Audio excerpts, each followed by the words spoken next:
What is a hurricane? A hurricane is a tropical cyclone with winds of 74 miles per hour or greater that occurs especially in the western Atlantic, that is usually accompanied by rain, thunder, and lightning. What are the characteristics of a hurricane? Wind. Wind is a major characteristic of a hurricane. It blows in the same direction and at the same speed and collects air from the ocean surface. Pressure. Hurricanes form because of differences between zones of high and low pressure.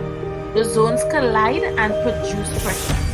And last but not least, circulation. The flow of cloud circulation in a hurricane can be massive.